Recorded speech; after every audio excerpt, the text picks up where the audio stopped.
Então, bom dia, meu nome é Aline Simões Aranda, hoje estou apresentando hoje o Clube do Artigo, sou residente do primeiro ano da Cardiologia Pediátrica.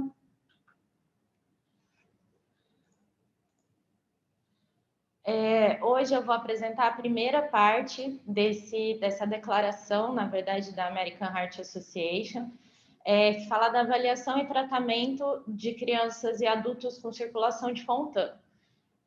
Foi publicada na Circulation em 2019, então é um texto bem recente e bem amplo sobre a circulação de Fontan e esses pacientes chegando hoje em dia com uma idade mais avançada.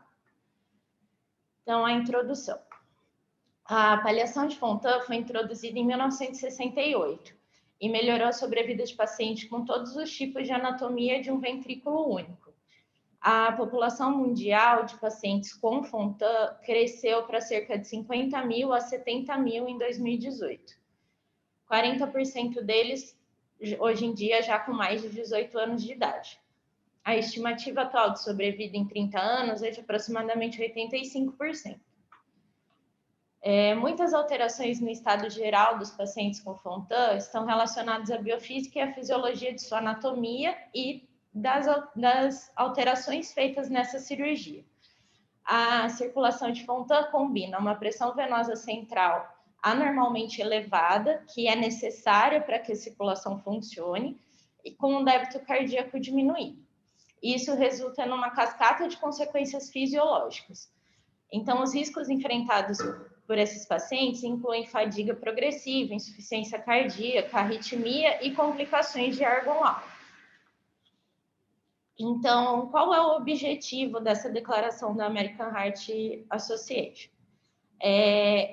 Eles descrevem que um esforço direcionado para aumentar o nosso conhecimento sobre esses pacientes que sobrevivem a cirurgias paliativas de ventrículo único é extremamente importante, já que essa população continua a aumentar em número e idade. O atendimento médico desses pacientes requer informações coordenadas entre cardiologistas congênitos pediátricos, cardiologistas adultos e outras subespecialidades pelas lesões de órgão-alvo que essa circulação de Fontan vai levar a esses pacientes. Então, essa declaração descreve os desafios fisiológicos e cardiovasculares e extracardíacos fundamentais do Fontan, define o nosso entendimento atual das consequências nos órgãos-alvo, destaca as lacunas de conhecimento que ainda precisam de mais pesquisa e fornece uma justificativa para apoiar melhores práticas diagnósticas e terapêuticas que irão beneficiar essa população. Quanto às considerações cirúrgicas, a circulação de Fontan parte da premissa que não é obrigatório uma bomba ventricular subpulmonar para que o retorno venoso atravesse esse leito vascular pulmonar. O fluxo sanguíneo pulmonar e a pré-carga desse ventrículo único pode ser conduzido por uma pressão venosa central elevada, quando a resistência vascular pulmonar é baixa o suficiente para permitir esse fluxo adequado. Então, falando um pouquinho da evolução da técnica cirúrgica do Fontan, ele coloca alguns marcos, né? Em 1940 eram feitos ainda estudos em animais. O principal marco da história do Fontan é essa publicação de 1971, em que o Francis Fontan descreveu 2 pacientes com atresia tricúspide. Em 1973, esse trabalho foi complementado com o trabalho de Guillermo Kreutzer. E após isso, a técnica cirúrgica foi sendo modificada. Num primeiro momento foi usado válvulas de um enxerto, mas eles levavam a uma obstrução precoce, então essa técnica foi abandonada. Depois, conexões atrioventriculares e atriopulmonares, mas que levavam a uma dilatação atrial e perda de energia e estase sanguínea. Então, também é uma técnica que hoje em dia já não é usada, chegando finalmente na conexão cavo-pulmonar total, que é a técnica usada hoje em dia, tanto com o túnel lateral ou com o tubo extracardíaco. Aqui é uma imagem, então, mostrando como são essas técnicas diferentes do Fontan. Essa primeira a técnica átrio-pulmonar, que já não é mais realizada, e aqui na B, o túnel lateral, em que é usado um retalho e usa a parede lateral do átrio para fechar esse túnel entre a veia cava e a pulmonar. E aqui o tubo extracardíaco ligando a veia cava inferior à artéria pulmonar. Sem evidências claras de qual dessas técnicas atuais é superior, então tanto o túnel lateral quanto o tubo extracardíaco são realizados por cirurgiões hoje em dia, de acordo com preferência pessoal ou institucional. Não tem estudos dizendo qual dos dois tem superioridade. Tecnicamente, o Fontan pode ser concluído com uma operação em estágio único, mas como a gente até tem discutido a gente chegou a discutir na nossa última reunião clínica, a paliação estagiada tem alguns benefícios. O ventrículo consegue ter um tempo de adaptação àquela sobrecarga de volume que ele vai receber. Então, essa técnica, essa paliação estagiada, mostrou benefícios na sobrevivência na síndrome do coração esquerdo hipoplásico. Então, atualmente, uma conexão cavo-pulmonar superior transicional, que pode ser tanto um Glenn bidirecional ou um M-Fontan, normalmente precede o estágio do Fontan. Outro marco na evolução do procedimento de Fontan foi a introdução de uma fenestração entre o retorno venoso sistêmico e o átrio venoso pulmonar. Ela produz um shunt controlado da direita para a esquerda.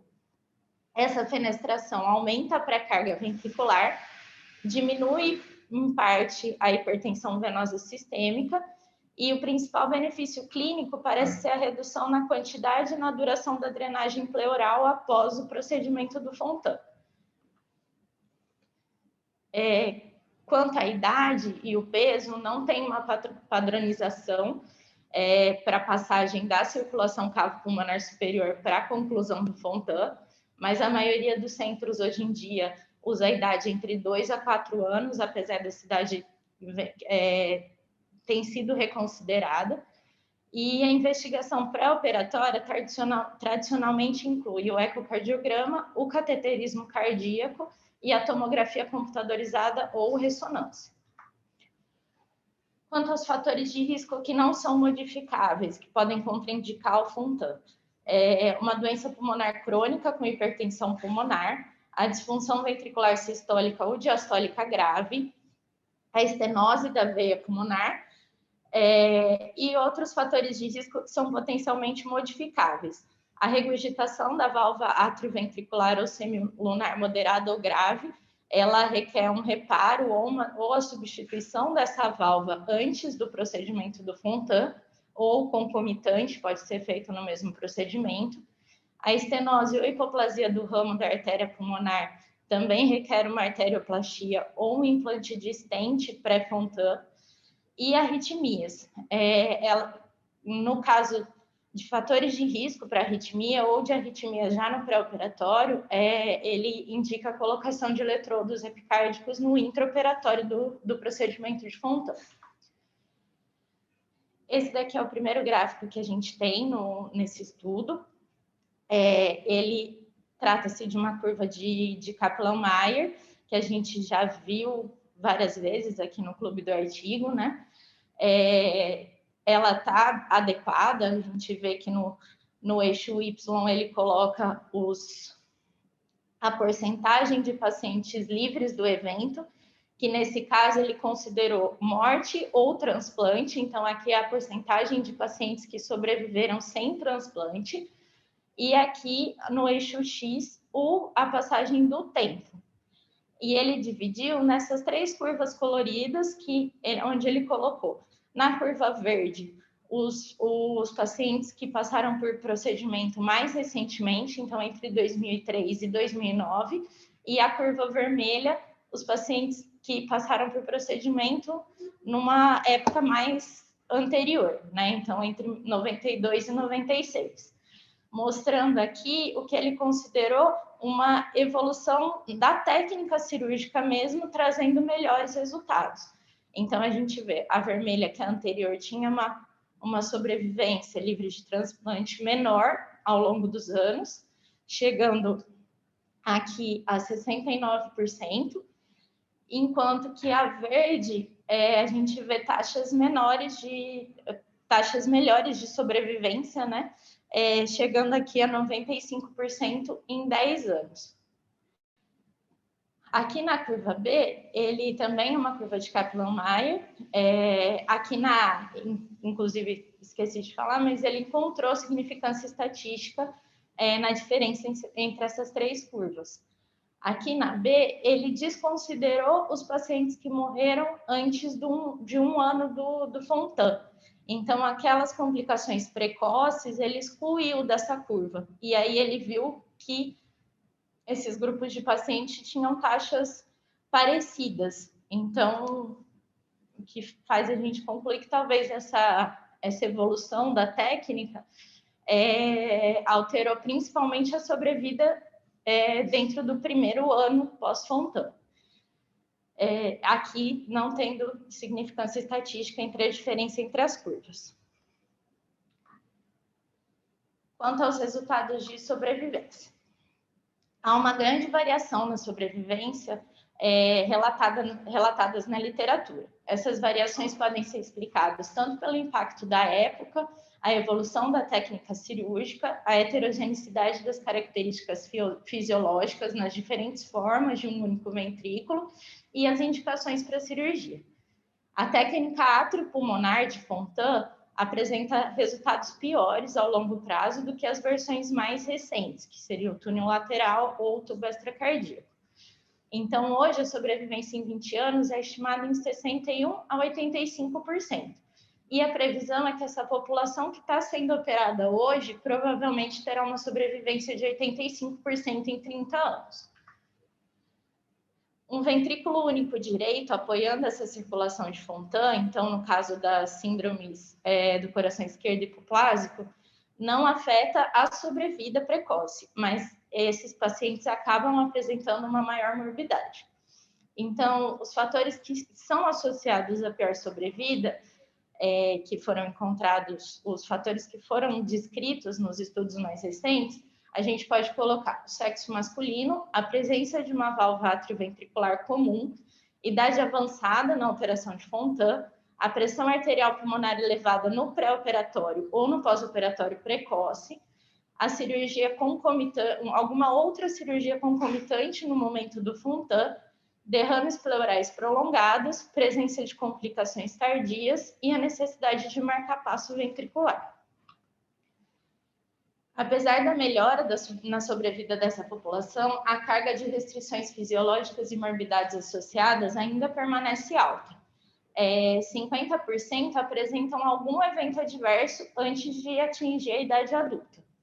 Então, e quando a gente leva em consideração o impacto do transplante cardíaco nessa população, a gente tem aqui uma taxa geral de transplante para essa população de menos de 3%, essa taxa aqui encontrada num estudo feito na Austrália e na Nova Zelândia, e a sobrevivência de 0 a 21% em 15 anos, isso daqui na pesquisa da Pediatric Heart Network. Quanto, então, às limitações fisiológicas desses pacientes. A circulação de Fontan é caracterizada pela ausência de um ventrículo subpulmonar adequado, ou seja, as veias cavas são conectadas sem um ventrículo bombeador às artérias pulmonares. A circulação pulmonar é interposta entre o retorno venoso do corpo e o ventrículo sistêmico, impondo uma limitação do fluxo pré-cardíaco, congestão a montante e diminuição do fluxo ajusante. A pressão venosa sistêmica elevada e o débito cronicamente diminuído são a causa da maioria das deficiências patológicas do Fontan. Aqui nessa imagem, a gente vê um exemplo esquemático de como é a circulação normal aqui no A. No B, a gente tem a circulação do Fontan num pós-operatório precoce e o C num pós-operatório tardio. Então, a gente vê aqui o fluxo do sangue passando pelo ventrículo esquerdo para a aorta e pelo sistêmico, né? Voltando aqui o sangue desoxigenado para o átrio pulmonar, para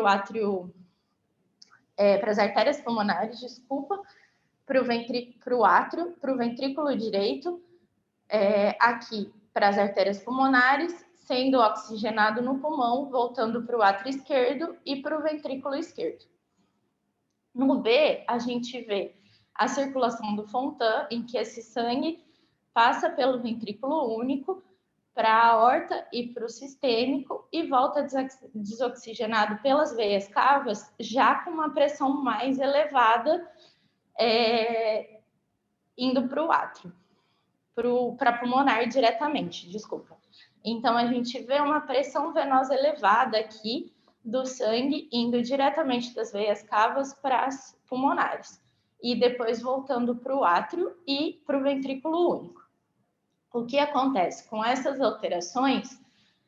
Aos poucos, essa pressão acaba se elevando mais ainda, essa pressão venosa, por conta de congestão e dificuldade do retorno, e com isso, essas pressões elevadas levam a uma dificuldade de retorno venoso para esse ventrículo vai ter um estiramento menor das fibras musculares, diminuindo o débito cardíaco, então por isso que nessa imagem também as linhas são mais finas, então mostrando essa elevação da pressão venosa em um momento mais tardio do Fontan e também uma diminuição do débito cardíaco.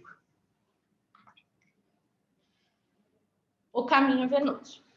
A ausência de um ventrículo subpulmonar resulta em aumento da pressão venosa em repouso e no exercício, uma maior dependência das bombas musculares esqueléticas e respiratórias para aumento da pré-carga durante o exercício, uma falta de pulsatilidade, acentuada atenuação da circulação arterial pulmonar normal de alto fluxo e altas pressões durante o exercício, então com um menor recrutamento de vasos pulmonares no momento do exercício, uma pré-carga ventricular diminuída, com diminuição do estiramento ventricular induzida por volume durante o exercício. Então, as mudanças que ocorrem no ventrículo único. O ventrículo único está sujeito a uma demanda hemodinâmica anormal e anormalidades morfológicas que podem predispor à disfunção sistólica ou diastólica. Isso mesmo ainda na vida fetal. A paliação do ventrículo único com um shunt aortopulmonar ou com a bandagem das artérias pulmonares, que seria o primeiro estágio da paliação de Fontan, no período neonatal, resulta em um aumento extra da carga de volume ventricular. A regurgitação valvar, tanto da válvula atrioventricular quanto da semilunar, também pode aumentar o estresse hemodinâmico nesse miocárdio, e como resultado da mistura intracardíaca, a saturação arterial de oxigênio é baixa e esse miocárdio está cronicamente sujeito a um ambiente de hipóxia. O arranjo das fibras miocárdicas no ventrículo único é alterado e há uma presença de fibrose. Assim, pode ocorrer uma dissincronia ventricular sistólica e diastólica. No momento do Fontan, o ventrículo comumente evolui de uma sobrecarga de volume, com crescimento e alongamento excessivo, para uma privação de volume, com uma cavidade menor e um aumento da espessura da parede. Isso pode criar um mismatch entre a massa ventricular e o volume que esse ventrículo está recebendo, o que pode influenciar de forma deletéria a função sistólica e diastólica do ventrículo. Quanto às mudanças pulmonares.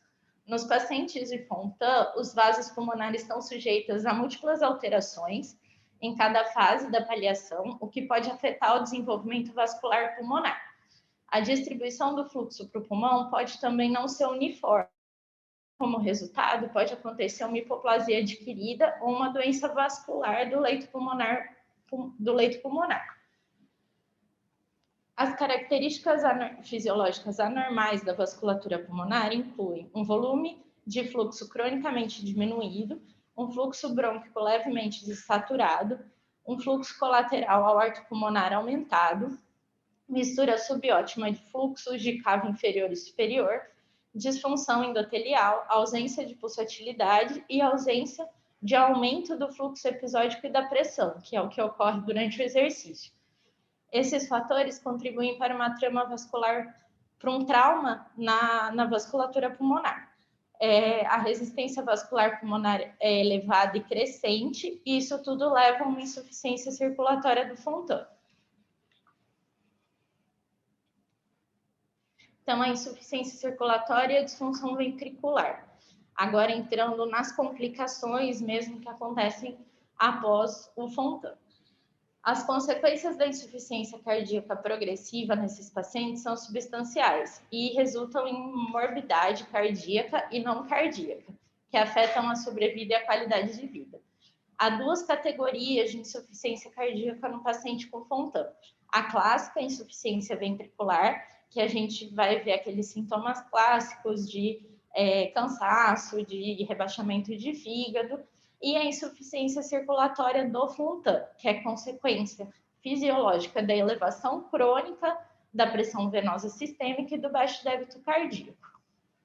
Ou seja, os sintomas de insuficiência cardíaca podem existir apesar do desempenho do ventrículo ser razoável, simplesmente como consequência dessa hipertensão venosa. Então, a gente aí não vai ver os sintomas clássicos, mas esses sintomas da insuficiência circulatória do Fontan.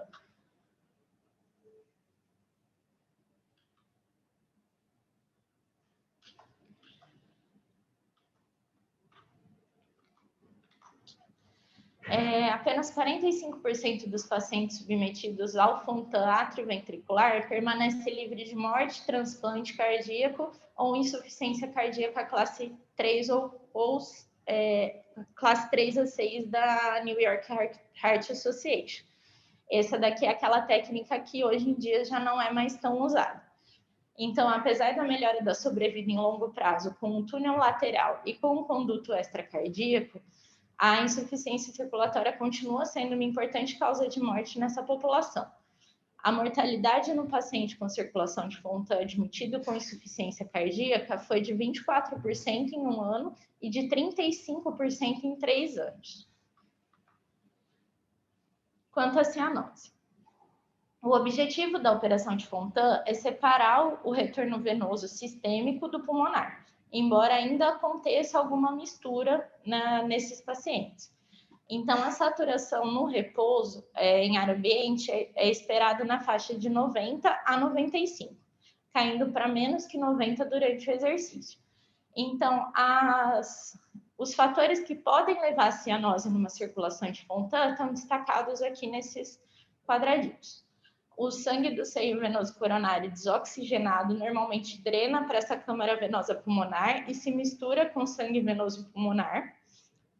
O fluxo sanguíneo arterial pulmonar, como é não pulsátil, tende a ir para os segmentos inferiores do pulmão, enquanto que a aeração pulmonar favorece os segmentos superiores. Então, acaba acontecendo um distúrbio de ventilação por fusão. Uma fenestração na via venosa sistêmica pode permanecer patente por anos, com graus variáveis de shunt da direita para a esquerda, então levando a uma piora da cianose, e pequenas comunicações entre o sistema venoso sistêmico e de alta pressão e as câmaras venosas pulmonares de baixa pressão podem se desenvolver ao longo do tempo. Então, alguns pacientes que apresentam saturação abaixo de 90 em repouso, pode ser ou pela presença de uma fenestração ou pelo desenvolvimento de colaterais venovenosas com shunt da direita para a esquerda. Essas colaterais venovenosas se formam naturalmente como um pop-off, como um escape devido a essa congestão venosa e secundária ao desenvolvimento de pressões pulmonares elevadas, normalmente isso acontece em pressões maiores que 15 milímetros de mercúrio. E técnicas eficazes são baseadas em catéter, estão disponíveis hoje em dia para o fechamento dessas comunicações e melhora da saturação de oxigênio. Os pacientes também podem desenvolver malformações arteriovenosas pulmonares com shunt intrapulmonar e cianose progressiva. Essas malformações são resultado da ausência de um fator hepático que é essencial ele, ao atingir o leito vascular pulmonar, impede o desenvolvimento dessas malformações arteriovenosas. Com a circulação de Fontan, esse fator hepático não chega ao pulmão. Então, a criação de uma fístula arteriovenosa braquial ou axilar pode entregar esse fator hepático ao pulmão afetado e resolver essas malformações. Devido à cianose leve observada na maioria dos pacientes, os níveis de hemoglobina geralmente vão estar elevados e valores normais ou pouco baixos podem ser inadequados para esses pacientes com circulação de Fontan. A produção da hemoglobina é essencial como uma resposta compensatória à cianose e, portanto, é importante a gente manter os estoques de ferros nesses pacientes. A regurgitação da válvula atrioventricular. Uma regurgitação da válvula atrioventricular significativa pode comprometer o funcionamento da circulação de Fontan. Por esses mecanismos, uma sobrecarga de volume anterior com shunt sistêmico pulmonar, a dilatação desse anel valvar, cordas e músculos papilares anormal ou uma função ventricular reduzida. A válvula tricúspide parece ser mais propensa a essa regurgitação. O manejo pode incluir uma redução da pós-carga e terapia diurética, mas não existe uma forte evidência para o uso dessas medicações.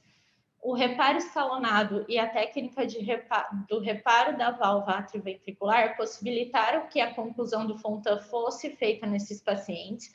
Então, ela entra naqueles fatores de risco modificáveis. E, apesar da melhora contínua dos resultados, o reparo da válvula atrioventricular continua sendo um fator de risco significativo para a mortalidade em longo prazo. As arritmias. Cada substrato anatômico da cardiopatia do ventrículo único e cada modificação feita durante a cirurgia, durante todos os passos da paliação de Fontan, podem representar um gatilho para arritmia. Pacientes Fontan que desenvolveram taquicardia atrial tiveram um aumento de 6 vezes em morte ou transplante e mortalidade em 6 anos maior do que 40%. Esses pacientes com taquicardia atrial têm uma probabilidade de desenvolver tombo atrial direito, insuficiência cardíaca e disfunção ventricular e necessidade de hospitalização. Aqui a gente tem uma tabela em que a gente vê a prevalência das arritmias e da colocação de marca-passo nesses pacientes. A gente consegue observar que os resultados cirúrgicos contemporâneos têm melhores resultados. Então, se a gente comparar aqui, por exemplo, a porcentagem de taquicardia supraventricular em pacientes com o reparo atriopulmonar é muito maior, de 60% a 80%, em comparado com pacientes que passaram pelo túnel lateral ou pela conexão extracardíaca. Duas observações, na verdade, quanto a essa tabela, é que o intervalo do pós-operatório médio que foi visto que precede o desenvolvimento de uma taquicardia atrial é de 9 a 14 anos. E aqui nesse estudo, ele teve um acompanhamento de 5 anos apenas. Então, será que esse tempo foi adequado para a gente chegar a essa conclusão de que as técnicas mais modernas são melhores? E um outro ponto é que, apesar dele colocar como prevalência, aqui nesse último item, ele fala de porcentagem por ano. E aqui ele dá tanto a taxa da prevalência mesmo, que é de 2 a 10% da taquicardia ventricular ou da morte súbita, mas quando ele coloca entre parênteses a porcentagem por ano, ele já não está mais falando de prevalência, mas sim de incidência, que essa variou de 0,15 a 0,2. Os fatores de risco para o desenvolvimento tardio de arritmia incluem idade avançada no momento do Fontan, o sexo masculino, o isomerismo atrial direito, a correção do tipo atrioventricular, taquicardia pré-operatória ou pós-operatória precoce, uma regurgitação dessa válvula atrioventricular moderada ou importante, que vai levar a uma dilatação atrial, e um segmento mais longo. Alguns estudos cirúrgicos relatam que a presença de uma marca-passo é um fator de risco para morte, transplante ou falha do Fontan.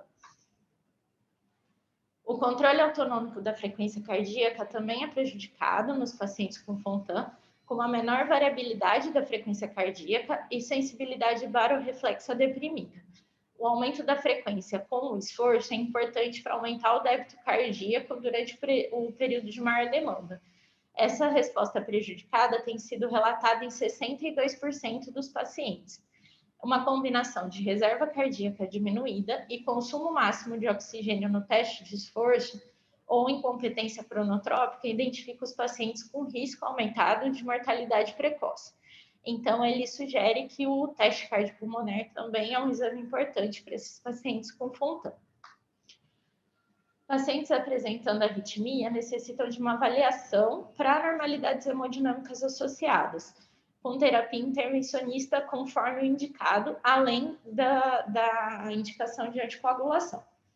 O uso de medicações antiarrítmicas está associado à recorrência da taquicardia atrial e a um risco aumentado de eventos adversos quando comparado à ablação e à cirurgia. Então, as terapias intervencionistas são superiores nesses casos.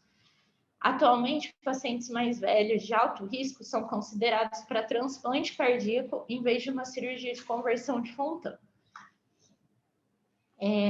Agora, entrando numa outra complicação importante, é a enteropatia perdedora de proteína. A enteropatia perdedora de proteína é a perda normal de proteína sérica para o lumen intestinal, ocorre de 5 a 12% dos indivíduos com paliação de Fontan e a morbidade decorrente da doença é acentuada e a mortalidade permanece alta. A fisiopatologia da enteropatia perdedora de proteína permanece ainda caracterizada de forma incompleta, mas vários fatores parecem estar associados.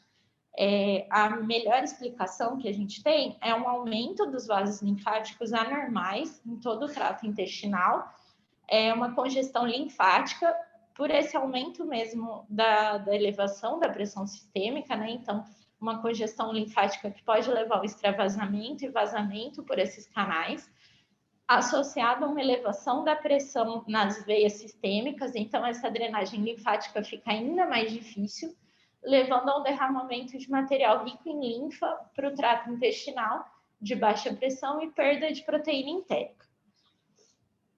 A variabilidade na configuração anatômica do sistema linfático pode predispor o vazamento de linfa no lumen intestinal ou brônquico, quando a congestão venosa crônica está presente. Então, isso vai levar tanto à enteropatia perdedora de proteína, quanto à bronquite plástica, que a gente vai falar adiante. E isso pode explicar porque os pacientes selecionados com grau semelhante de hipertensão venosa podem desenvolver enteropatia e bronquite ou não. A perfusão da mucosa intestinal alterada também favorece, e o débito cardíaco cronicamente resulta em uma resistência vascular sistêmica persistentemente elevada e é um estado pró-inflamatório que pode alterar a permeabilidade da membrana do enterócito e predispor à enteropatia perdedora de proteína. Um subconjunto de pacientes com essa complicação também tem proteoglicanos de heparansulfato diminuídos no lumen intestinal. Essa é uma proteína presente na membrana do enterócito e que normalmente auxilia no tráfego de proteína enteral. E a ausência pode resultar em uma maior perda de proteína. Então, consequentemente, a pressão oncótica sérica diminui, levando ao edema sistêmico. E quando a parede intestinal fica edemaciada, ocorre uma má absorção, a perda de proteína piora, levando a um ciclo vicioso de sintomas intestinais e edema, muitas vezes referido como exacerbação da enteropatia perdedora de proteína. Quando ela ocorre de forma sustentada, as complicações da perda crônica de proteína levam a morbidade sistêmica significativa, com edema difuso crônico, dificuldade de cicatrização de ferida, desregulação dos mecanismos de coagulação com risco aumentado de complicações trombóticas, densidade óssea diminuída pela hipocalcemia crônica secundária aos baixos níveis de albumina, falha de crescimento linear, anormalidades imunológicas e anemia decorrente de sangramento gastrointestinal. O diagnóstico tem como padrão ouro a dosagem de antitripsina alfa-1 elevada na coleta de fezes de 24 horas, Mas como esse exame é um pouco difícil de ser realizado, você pode ser considerado para o diagnóstico uma taxa de alfa-1 antitrypsina elevada numa única amostra de fezes, associado a hipoalbuminemia sérica e sintomas de edema sem uma outra causa que justifique. O rastrear a albumina periodicamente pode detectar uma perda subclínica e pode ser um marcador para deteriorização sutil antes mesmo do início da enteropatia. O tratamento inclui normalmente sintomáticos, então diuréticos que vão diminuir a sobrecarga de fluido e a reposição de albumina que vai repor essa pressão mucótica. Modificações dietéticas podem complementar esse tratamento com dietas ricas em proteína e pobres em gordura, com uma proporção maior de triglicérides de cadeia média. A terapia com loperamida é relatada como útil nos casos em que tenha diarreia associada. Imunoglobulina intravenosa também pode ser usado. Corticoides entéricos podem ser usados porque mantêm os níveis de albumina e diminuem os sintomas. E os inibidores da fosfodiesterase 5 também podem ser usados por diminuir a pressão e a resistência vascular mesentérica, mas essa eficácia não está bem estabelecida. A terapia com heparina pode ser considerada no subconjunto de pacientes com enteropatia complicada. Os procedimentos invasivos podem fornecer uma melhor oportunidade de melhora real da doença e devem ser considerados caso a caso. Os procedimentos incluem a criação de uma fenestração transcatéter, ou procedimentos intervencionistas linfáticos, ou a exclusão cirúrgica da veia inominada com reencaminhamento do retorno ductal torácico diretamente para o átrio venoso pulmonar de baixa pressão. O transplante cardíaco também é relatado como uma estratégia eficaz, mas esses pacientes costumam ser maus candidatos para o transplante e podem não sobreviver à espera de um órgão. A bronquite plástica, ela é caracterizada por a produção de cilindros espessos e persistentes no lumen das vias aéreas, é relatada ocorrendo em menos de 5% dos pacientes com circulação de Fontan, embora a prevalência de BP subclínica pode ser maior, confere uma morbidade significativa com tosse crônica, hipoxemia e expectoração de cilindros proteicos e aumento do risco de mortalidade. A BP associada a Fontan é causada pelo derramamento de linfa rica em proteína por meio de comunicações linfático-brônquicas. É bem parecido com a fisiopatologia da enteropatia perdedora de proteína. Uma reação inflamatória nas vias aéreas resulta em reticulação e fibrina dentro dessa linfa, fazendo com que se formem moldes sólidos e elásticos. Esses cilindros podem obstruir parcialmente ou completamente a via aérea em casos mais graves e pode levar a hipoxemia grave, asfixia e morte. A bronquite plástica é diagnosticada com a produção de molde mesmo, que pode ser vista tanto pela expectoração do paciente ou por meio de remoção broncoscópica.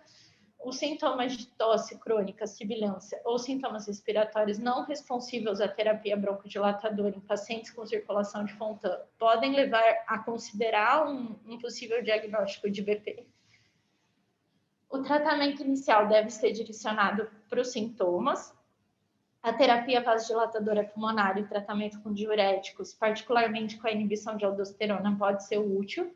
Broncodilatadores e fisioterapia estão indicados em todos os pacientes que produzam cilindros.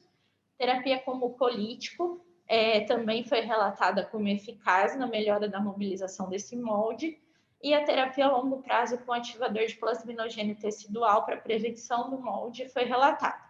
Aqui também uma dieta com baixo teor de gordura foi associada a melhora.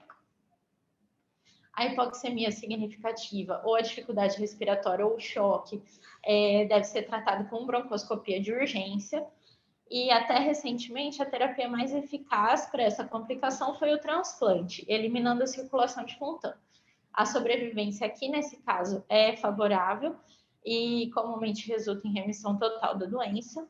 E, atualmente, a intervenção baseada em catéter para embolizar as comunicações linfobrônquicas das vias aéreas resultou numa remissão durável com excelentes resultados. Agora, chegando no último tema que a gente vai discutir hoje, é a fibrose e a cirrose hepática decorrente do Fontan. A fibrose hepática e a cirrose são preocupações crescentes para esses pacientes. A insuficiência cardíaca com congestão circulatória tipicamente se manifesta com congestão hepática centrolobular e necrose. Com o tempo, essa necrose que leva à fibrose pode progredir para cirrose e causando a doença hepática associada ao FONTAN, a sigla em inglês FALD. Anormalidades do fígado podem ser observadas nos primeiros 5 anos após a operação de FONTAN. A FALD está presente em parte relacionada às características do fluxo hepático exclusivas da circulação de FONTAN. A hemodinâmica infradiafragmática muda quando a circulação de FONTAN é instalada. Então, a gente vai ter pressões venosas elevadas, segue-se um transbordamento linfático, congestão e o débito cardíaco diminuído. As primeiras manifestações dessa doença refletem com um aumento agudo da rigidez hepática. As pressões venosas centrais elevadas mimetizam a obstrução da saída da veia hepática, levando a uma arterialização do fluxo sanguíneo hepático, que é chamado de resposta tampão arterial hepática. Esse é um mecanismo regulatório intrínseco do fígado, por meio do qual o influxo de sangue hepático geral é mantido por meio de autorregulação. O volume aumentado do retorno venoso hepático, consequência dessa resposta tampão, está associado a um maior grau de fibrose e é consequência dessa arterialização hepática. Quanto aos parâmetros biológicos da FALD, a gente vê elevações leves nas enzimas hepáticas, são muito comuns logo após a operação de FONTAN, mas sem qualquer evidência de impacto clínico. Na verdade, com o tempo, há uma elevação progressiva da gama-GT e da bilirrubina, que são os marcadores melhores quando a gente fala de enzimas hepáticas. A gama-GT aumenta 80% nos indivíduos em um período de 4 anos, e pode-se observar também um aumento do TAP do INR, bem como uma diminuição da contagem de plaquetas, consistente com o aumento da pressão venosa portal e consumo esplênico. Quanto aos recursos de imagem para o diagnóstico da FALD, a imagem abdominal é importante nesses pacientes. Em um estudo com pacientes adultos com uma mediana de 26 anos, a imagem hepática foi anormal em todos os pacientes. Esse gráfico mostra a porcentagem de cada tipo de alteração, aqui incluindo um realce heterogêneo, até a ascite e a presença de colaterais e varizes.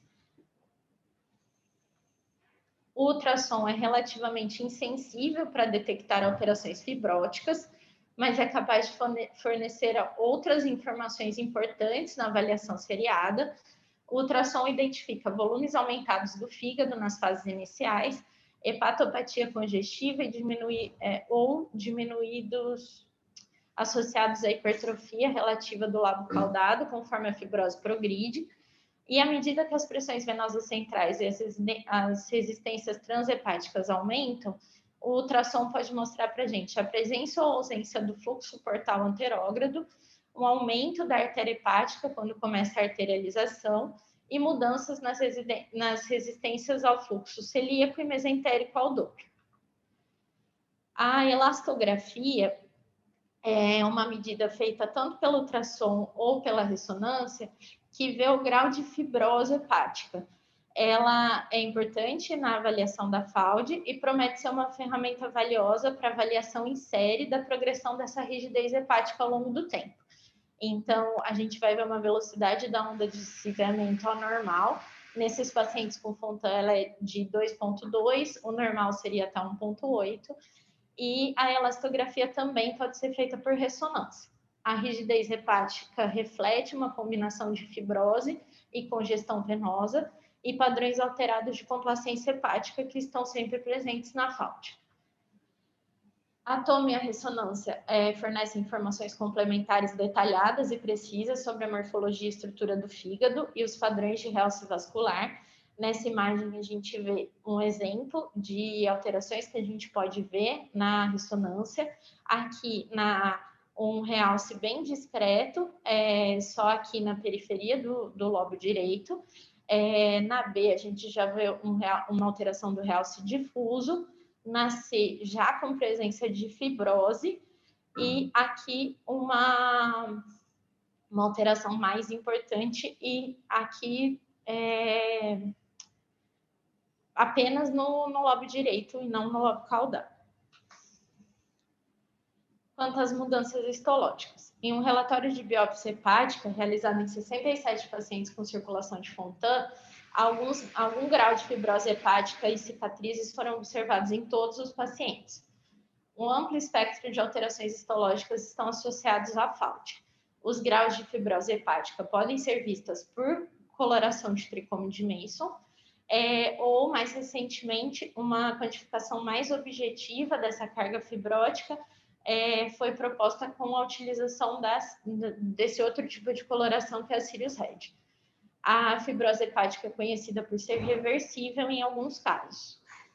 Aqui a gente vê dois exemplos, né, da histologia, aqui com a coloração de tricômio de Mason, mostrando a progressão entre a fibrose leve e a cirrose, e aqui 3 exemplos de fibrose, comparando os dois tipos de coloração.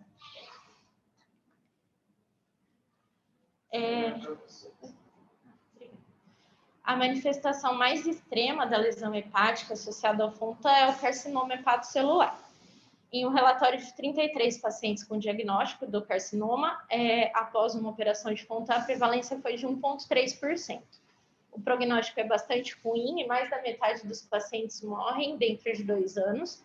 Os que são detectados enquanto assintomáticos têm um melhor prognóstico, porque tem mais opções de tratamento. Quanto ao impacto clínico da FALD, então, ela é frequentemente indolente, embora rara, a cirrose descompensada pode ocorrer com manifestações de encefalopatia, sangramento varicoso e gastropatia portal e enteropatia. Existe um desacoplamento entre as características observadas nas imagens e na histologia e o estado funcional do fígado, então esse diagnóstico fica ainda mais difícil. Os recursos de imagem não vão predizer resultados clínicos imediatos, né, tornando a tomada de decisão clínica difícil. Quanto às abordagens terapêuticas propostas, todos os pacientes com circulação de Fontan devem ser submetidos a uma triagem hepática regular, com exames laboratoriais e de imagem. A alfa-fetoproteína sérica é um marcador inicial valioso para a conversão de fibrose hepática em carcinoma, e um aumento acentuado e repentino nos parâmetros hepáticos devem levar a uma avaliação hemodinâmica. Pode ter algo acontecendo de errado nessa circulação. Estratégias cirúrgicas, como a exclusão da veia hepática, embora promissoras, não têm ainda uma comprovação de ser uma boa tática a longo prazo, e o uso de agentes farmacológicos, como vasodilatadores pulmonares, diuréticos e terapia antifibrótica, teoricamente são benéficos.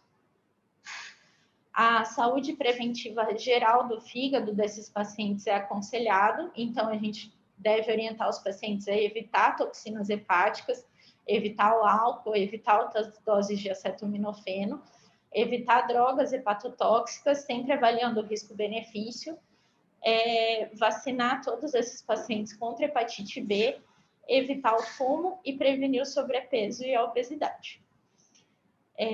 Aqui a gente termina a primeira metade desse artigo. A apresentação vai continuar no dia 15 com o Dr. Luiz Gustavo.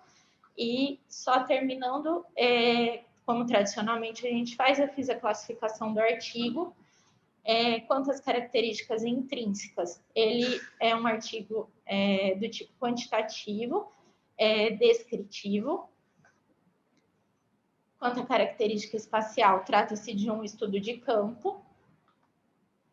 E quanto às características temporais, um estudo transversal histórico. E quanto à finalidade, ele avalia o prognóstico desses pacientes com Fontan. E é isso. Muito obrigada. Extenso, né, com vários detalhes. Então, foi muito bem resumido e deu para ter uma ideia perfeita sobre a gravidade, né, dos casos que precisam do Fontan. Eu só queria fazer aqui alguns poucos comentários, não tanto da parte estatística, mas em relação ao Fontan, né? Vocês veem que no começo aqui do artigo, eles comentam que já fazem 50 anos que o Fontan instituiu a operação que recebeu o nome dele, né? O Francis Fontan, e aqui tem uma foto dele. Nasceu em 1929 e faleceu agora em 2018. É importante, o Fontan, ele é muito conceituado, né, dentro da cardiologia pediátrica, da cirurgia cardiovascular pediátrica, porque é muito raro que você tenha um epônimo, né, como ele deu o nome, esse nome da cirurgia, o nome dele na cirurgia, é muito raro acontecer isso em vida, né? E as grandes contribuições que ele teve, foi o primeiro transplante na França, foi ele que fez, e a gente lendo a história dele é muito estimulante, né? Ele entrou na faculdade com 17 anos e sempre foi, assim, bem ativo e recebeu uma orientação muito boa do professor dele para sempre nessa direção da atresia tricúspide. Ele tinha um grande interesse na atresia tricúspide e desenvolveu essa operação inicialmente para tratamento que ele chama entre aspas, né? Ele coloca entre aspas no trabalho dele, da atresia tricúspide. E aqui é o trabalho original dele, ó, tem disponível na internet, foi publicado no Tórax em 71. Na verdade, foram 2 trabalhos simultâneos, é o mesmo caso, publicado 2 vezes. Parece estranho, mas é que a primeira vez ele publicou numa revista de menor impacto 2 casos. E enquanto estava em fase de publicação, teve mais um, aí ele juntou os 3 e apresentou aqui na revista Tórax, e aí foi em língua inglesa, que o primeiro foi em francês, e esse aqui que divulgou realmente o trabalho para o mundo todo da cirurgia, né? E aí começou um grande desenvolvimento. Tem várias homenagens para ele. Essa aqui é uma homenagem que o Bob Anderson aqui fez, publicou no Hall da Fama, né? Isso em 1999, ele foi homenageado no Hall da Fama da cirurgia cardíaca pediátrica, e o Anderson faz o histórico todo da vida do Fontan e comenta dos gostos dele pelo golfe, inclusive que começou a produzir vinho, né? Da propriedade dele, um vinho famoso, talvez o Ulisses consuma bastante no clube aí. E assim, então é uma pessoa muito importante, né? O Fontan. E aqui o necrológio dele, feito por esse Dr. Spray, falando de toda a vida do Fontan. Então, vocês confirmam aqui, ó, com a idade de 17 anos, ao final da guerra, ele entrou na Faculdade de Medicina da Universidade de Bordeaux. Então, foi lá que ele fez o maior desenvolvimento dele. Bom, 2 minutinhos só para a parte metodológica. Vocês vejam que realmente é uma curvatorial. Oi? Você me permite, volta a foto anterior, por favor. Este ou outro? Thomas Spray aposentou esse ano agora, passado, de 2018 ele aposentou. Ele era o titular do SHOP, do Children's Hospital da Filadélfia, lá onde inventaram a Isolete, onde inventaram essa incubadora. Uhum. Eu tive a chance de ir lá ver. Fiquei uma semana vendo esse cara operar. O cirurgião cardíaco, ele tem vários livros. Eu nunca vi um cirurgião cardíaco tão rápido na minha vida. Para você ter uma ideia, ele entrou em campo, ele cortou a pele do paciente e operou um jatene, fez uma transposição e saiu de campo com 1h40. Então, assim, ele não errava uma agulhada, um cara absurdo de cirurgião, um monstro. Uma coisa incrível, absolutamente incrível. Só para lembrar do Thomas Spray, que agora está aposentado, morando na Califórnia, junto com o pai dele. Ele tem o pai vivo com uns quase 100 anos e morando numa fazenda lá, aposentado. E muito legal esse memorial aí, viu? Muito bacana. Você conheceu algum vinho aí do Fontan? Fabricação. Hã? O vinho do Fontan eu não sabia. Você não sabe, eu tenho uma foto junto com o Fontan que eu tirei em 2011 lá na Turquia. Na verdade, o Dearani, o Fontan, o Kreutzer e eu. Eu tenho essa foto, vou ver se eu acho. Vou te mandar essa foto depois. Ah, legal. Você me manda essa do vinho aí que eu vou ler aí depois que eu vou pesquisar. Tá bom. Tá bom, obrigado. E aqui, então, no curva atuarial de Kaplan-Meier, está correta, como a Aline mencionou, só que um pequeno detalhe, vejo que começa no 50% o eixo Y. Isso, às vezes, dá um efeito visual deformado, né? Porque parece que está muito largo, apesar que deu diferença estatística, mas a diferença parece muito larga. Se você começar no zero, essa largura aqui diminui, fica menos visível. Mas não vai mudar a estatística, mas o aspecto visual às vezes é importante, causa impacto na gente. Achei muito interessante essa curva aqui, esse gráfico, de uma forma muito simples, dá a ideia de toda a hemodinâmica do Fontana. É muitíssimo interessante e vale a pena vocês reverem e guardando esse esqueminha na cabeça, vai guardar toda a hemodinâmica que acontece após o Fontana. Muito boa essa lembrança que ela falou, que aqui nós temos uma incidência, seria, como ele diz aqui, que é porcentagem por ano, então seria 0,15 a 0,20 casos para cada 100 operados por ano. É assim que se leria isso aqui, a incidência de taquicardia ventricular, 0,15 a 0,20 casos para cada 100 operados por ano. Como pode parecer estranho falar 0,15 casos a 0,20, em termos de taxa é normal falar, mas clinicamente parece estranho falar 0,15 pacientes, né? Então a gente arredonda. Se é 0,15 para cada 100, é 1,5 para 1.000, são 15 para 10 mil. Então, 15 a 20 casos para cada 10 mil operados por ano. Seria a incidência de taquicardia ventricular. Eu acho baixa, né?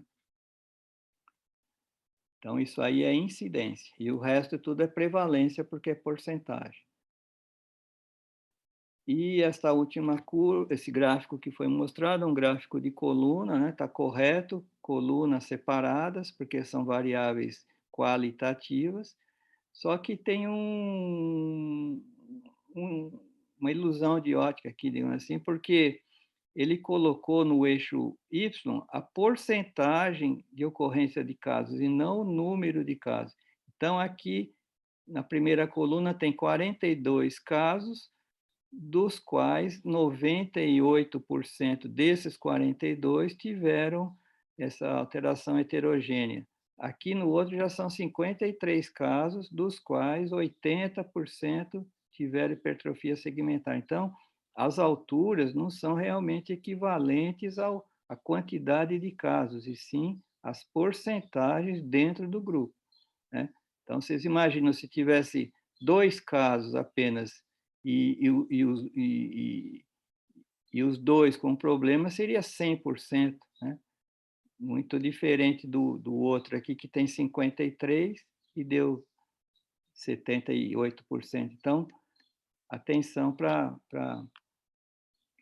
visualização disso. E sempre ir na referência original, né? Ele diz de onde ele tirou isso, essa referência 225, teria que ir lá ver se realmente o que é que ele está falando. Bem, seria isso aí por enquanto.